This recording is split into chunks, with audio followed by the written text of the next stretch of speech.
The Haliburton Forest and Wildlife Reserve holds a special place in the lore of snowmobiling here in the province of Ontario. Having snowmobiled there myself off and on over a 30-year period, I thought I'd do a little bit of a director's cut just to point out some of the great features of the park if you're ever considering going there. It's an outdoor enthusiast dream, the entire park all year round, but for this video I'm going to concentrate on snowmobiling. The main parking lot can accommodate the largest of trucks and trailers, and you can see they leave it largely snow-covered for ease of movement around the property. This is the main office where you get your permits. You can rent snowmobiles, suits, gloves, hats, boots, anything you might need that you don't have. Originally a logging operation, it still is as a matter of fact. These are some of the original accommodations that the loggers used that they fixed up, and you can rent and stay right on the property, which I highly recommend. If you have the opportunity to rent this, the boiler room, or the sugar shack, they're both true log cabins, and the ambiance of these facilities is just second to none.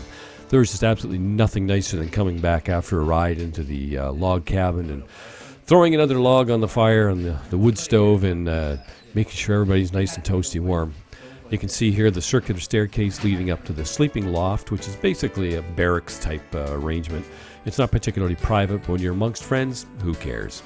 The cabins have food prep facilities such as a fridge, stove, microwave, oven, toaster, all that sort of stuff. You can bring your own food and save a lot of money. Plus, there's just nothing more fun than eating together in the log cabin at the end of a good ride.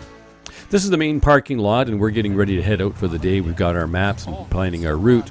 It should be noted that the Haliburton Forest is not part of the OFSC trail system and requires each person to have a daily permit.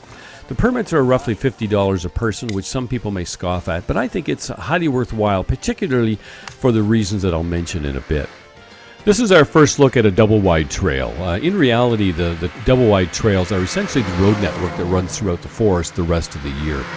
This is a big ace up the sleeve for the Haliburton Forest because they can get their trails up and running much faster than most OFSC trails because they don't have to do a lot of brushing, covering rocks, filling divots, and so on. Because the roads are well maintained the rest of the year. The forest has its own fleet of grooming equipment, and you can see a beautiful ribbon off to the left there as the groomer has just passed on the other side. They'll groom anytime, night or day, as the snowfall requires. This is an example of a single track trail up on the north end of the property.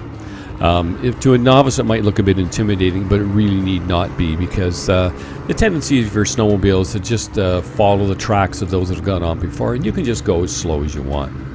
If you're an experienced snowmobiler and you want to introduce somebody to snowmobiling, there is no better place on the planet than the Haliburton Forest for a number of reasons. First of all, you don't even have to own your own equipment. You can rent snowmobiles, all the gear that you need right there on the property. The accommodation is there, I've already showed you. You can have your food right there on the property. You don't need to leave. But most importantly, I think, is that the reason most people shy away from winter activities is their fear of the cold, and more importantly, being cold. When you're at the forest, however, you're never far away from food, you're never far away from shelter, and most importantly, you're never far away from warmth. This single track trail just meanders through a beautiful section of the property, through a canopy of trees, and it's just the more snow that falls, the more beautiful it gets as it lies on the trees above. You can see a lot of changes in elevation, just nice rolling hillside. Here we are at probably the most northern point on the property, a place called the Gorge, and you can see the water seeping out of the rocks that is frozen there. It's just a beautiful, beautiful spot to stop, just enjoy the peacefulness and have a snack. Shoot the breeze. It's just a great place for a relaxing stop. Here's a beautiful example of a typical wide sweeping turn found throughout the forest. On this particular day, we woke up to a beautiful fresh snowfall, and we rode trails like this all day long. Now, I mentioned earlier that when you're in the forest, there's no reason to be cold, and the reason for that is throughout the forest, there's a series of warm-up shelters such as this one. In each shelter, at least during non-COVID times, there's a wood stove and a supply of logs, and it's a great place to stop, take off your helmet, your jacket, have your lunch or a snack, and meet other people that are out on the trail that day as well. Here you can see the bird feeder outside the Leisure Lake cabin. You can get within about 6 inches of these birds. And as a courtesy, when you're all finished, just before you leave, you throw another log on the fire for the next group of sledders. In addition to the single and dual track trails, there's also a fair bit of lake running available should you like to take high-speed runs. It's also fun because you can circumvent some of the trails and take shortcuts and sort of forge your own path. Here we're headed up to the top of a hill. It's difficult to see the change in elevation here because video doesn't capture that particularly well. But this hill is fairly steep, and we're going up to a point that looks out over a vast swath of the property. This is either called the lookout or the outlook. I'm not really sure which one. The size of the forest is massive. It's one of the largest privately owned pieces of property in all of North America and comprises in the neighborhood of 100,000 acres or roughly 300 square kilometers. Then it incorporates dozens of lakes and roughly 400 kilometers of snowmobile trail. You can just see here looking out over the forest and one of the lakes down below. It's just gorgeous. Oh, yeah. One publication suggests the size of the forest is actually larger than the Barbados, which isn't hard to believe once you start driving around seeing how large it is. Whether at the top of the lookout or the outlook, the serenity and the view are just absolutely gorgeous. Now, if you look carefully, you'll see my friends down on the lake below. I sent them down. I'm probably filming this from about 2 kilometers away. This is beautiful fresh snow, but we had ridden this the day before, so we knew that the ice was safe.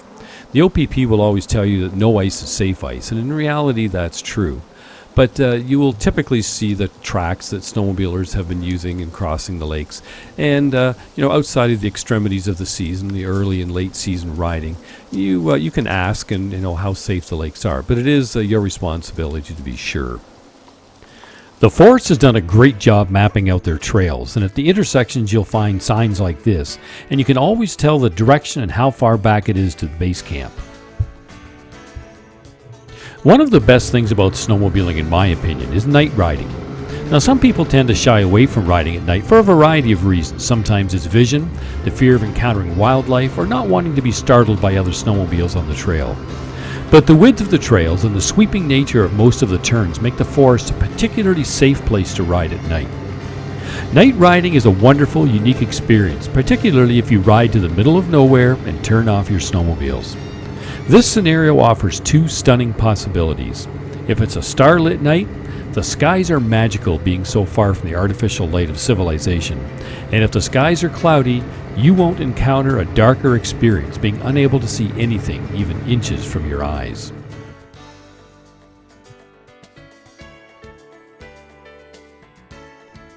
Here we are back at the Sugar Shack after a phenomenal night ride, ready to settle down for the night and throw another log on the fire. The beauty of the forest provides endless opportunities to take postcard-worthy photos with places like these to stop and enjoy the scenery, and on occasion, you may even catch a glimpse of some wildlife.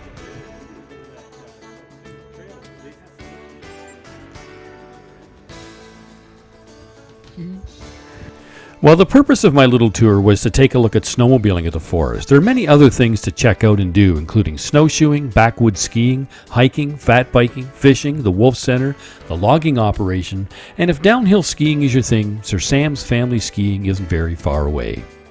I hope that this video has helped paint a picture of the Haliburton Forest and Wildlife Reserve for those who have never visited.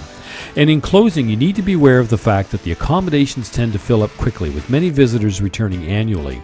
And they only sell 100 snowmobile permits each day, which helps make your sledding experience almost seem exclusive.